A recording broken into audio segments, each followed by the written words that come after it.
स्वागत है आपका हमारे इस YouTube चैनल योजना ज्ञान फॉर यू में, जहां हम आपके लिए सरकार द्वारा लाई गई नई नई योजनाएं, उनकी अपडेट और सरकारी नौकरियों के बारे में जानकारी देते हैं। आज हम आपके लिए लेके आए हैं भारत में सीनियर सिटीजन्स को क्या क्या सुविधाएं और छूट मिलती हैं। हम आपको इस वीडियो में पूरी डिटेल से बताएंगे कि सीनियर सिटीजन्स को इंडिया में कौन सी सुविधाएं और छूट मिलती है। पूरी जानकारी के लिए वीडियो को बिना स्किप किए अंत तक जरूर देखें।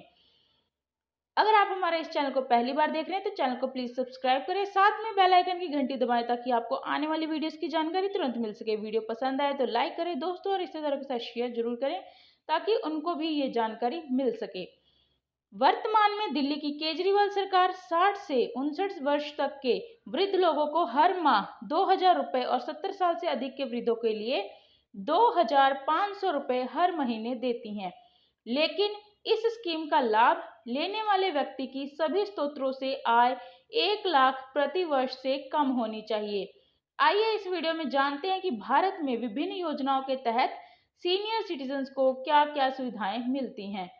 जनगणना 2011 के अनुसार भारत में करीब 104 मिलियन सीनियर सिटीजन्स 60 वर्ष या उससे अधिक उम्र के हैं। 53 मिलियन महिलाएं और 51 मिलियन पुरुष हैं। संयुक्त राष्ट्र जनसंख्या निधि और हेल्पेज इंडिया द्वारा जारी एक रिपोर्ट से पता चलता है कि भारत में सीनियर सिटीजन्स की संख्या 2026 तक 173 मिलियन तक बढ़ने की उम्मीद है।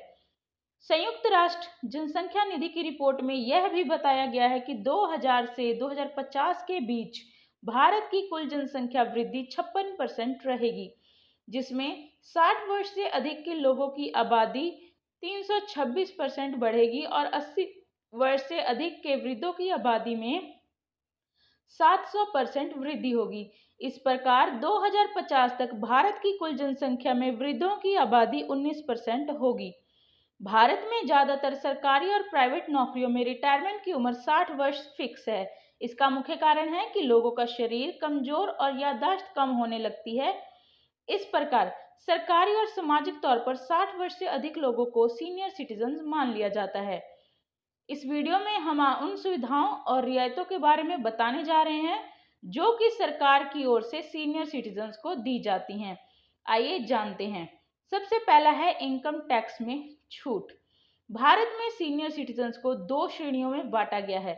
जिन व्यक्तियों की उम्र 60 से 69 वर्ष के बीच है उनको सीनियर सिटीजन्स कहा जाता है, और जिनकी उम्र 80 वर्ष से अधिक है उनको सुपर सीनियर सिटीजन्स की श्रेणी में रखा जाता है।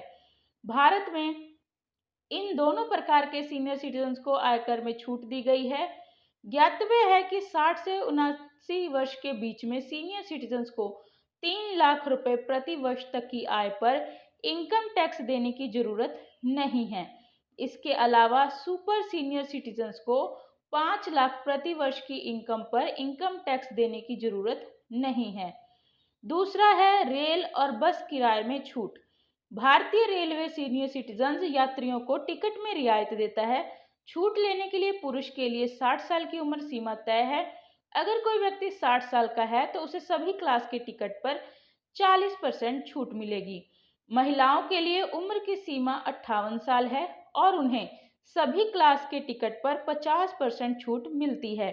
यह ऑफर हर तरह की ट्रेन जैसे शताब्दी, राजधानी, दुरंतो एक्सप्रेस और मेल ट्रेनों में मिलता है। कुछ म्युनिसिपल कॉरपोरेशन और स्टेट गवर्नमेंट के द्वारा सीनियर सिटीजन्स को बस किराए में छूट दी जाती है। इसके अलावा बस की कुछ सीटें भी सीनियर सिटीजन्स के लिए रिजर्व रहती हैं।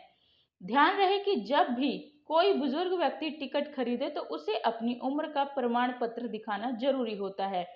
सरकार ने सीनियर सिटीजन्स के लिए टिकट आरक्षण केंद्र पर अलग टिकट काउंटर भी बनाए हैं। इसके अलावा सरकार सभी प्रमुख स्टेशनों पर व्हील चेयर सुविधा भी प्रदान करती है। तीसरा है हवाई यात्रा किराए में छूट। अगर किसी सीनियर सिटीजन की उम्र 60 साल से ज्यादा है और वह भारत का नागरिक है तो उसे डोमेस्टिक उड़ान के लिए 50% का डिस्काउंट मिलेगा। सरकारी कंपनी एयर इंडिया 60 वर्ष से अधिक आयु वाले नागरिकों को टिकट दर में 50% की रियायत देती है। यह छूट एयर इंडिया के विमान से विदेश जाने वाले वरिष्ठ नागरिकों को भी मिलती है। चौथा है सीनियर सिटीजन सेविंग स्कीम पर अधिक ब्याज। भारत में सीनियर सिटीजन्स को बैंकों में जमा धन पर अधिक ब्याज मिलता है, लेकिन लोन सस्ते रेट पर मिल जाता है। वर्तमान में स्टेट बैंक ऑफ इंडिया में सीनियर सिटीजन्स के लिए 1 करोड़ रुपए से नीचे की सावधि जमा पर 5 से 10 साल के लिए जमा करने पर 7.35% की दर से ब्याज मिलता है, जबकि इसी अवधि और राशि के लिए अन्य खाता धारकों को सिर्फ 6.75% का ब्याज मिलता है।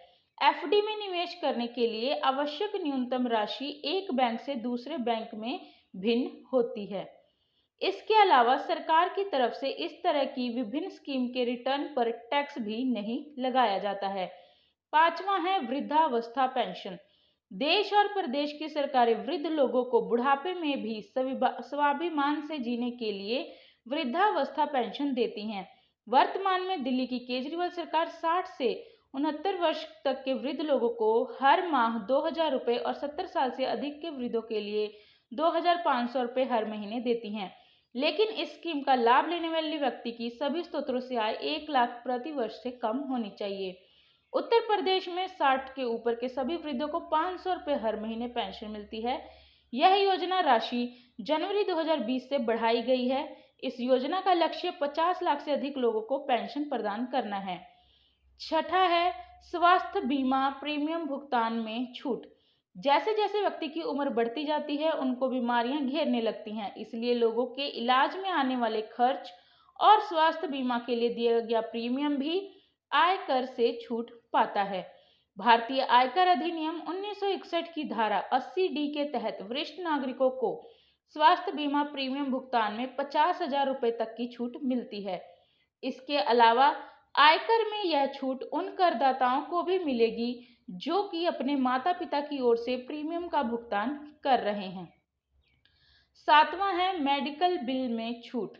बजट 2018 में सरकार ने सभी वरिष्ठ नागरिकों के लिए कैंसर, मोटर न्यूरॉन रोग, एड्स इत्यादि जैसी गंभीर बीमारियों के इलाज में होने वाले चिकित्सा खर्चों के लिए छूट सीमा को बढ़ा दिया है। अब वर्ष 60 से ऊपर के सभी वृद्ध जन आयकर अधिनियम की धारा 80DDB के तहत ऊपर लिखी गई बीमारियों के लिए 1 लाख रुपए तक के इलाज पर इनकम टैक्स में रिबेट ले सकते हैं। अर्थात अब इन लोगों को अपनी कुल आय में से 1 लाख रुपए की आय पर कम कर नहीं देना होगा। आठवां है प्रधानमंत्री वय वंदना योजना। यह 60 वर्ष तथा उससे ऊपर के वरिष्ठ नागरिकों के लिए एक पेंशन योजना है। इस योजना के अंतर्गत वरिष्ठ नागरिकों को मासिक पेंशन विकल्प चुनने पर 10 वर्षों के लिए 8% की गारंटी शुदा रिटर्न यानी वापसी मिलेगा। अगर वार्षिक पेंशन विकल्प चुने तो 10 वर्षों के लिए 8.3% की गारंटी शुदा रिटर्न मिलेगा। वर्ष 2018 के बजट में वित्त मंत्री ने वय वंदना योजना में निवेश की सीमा को 2 गुना करते हुए 15 लाख रुपए कर दिया था।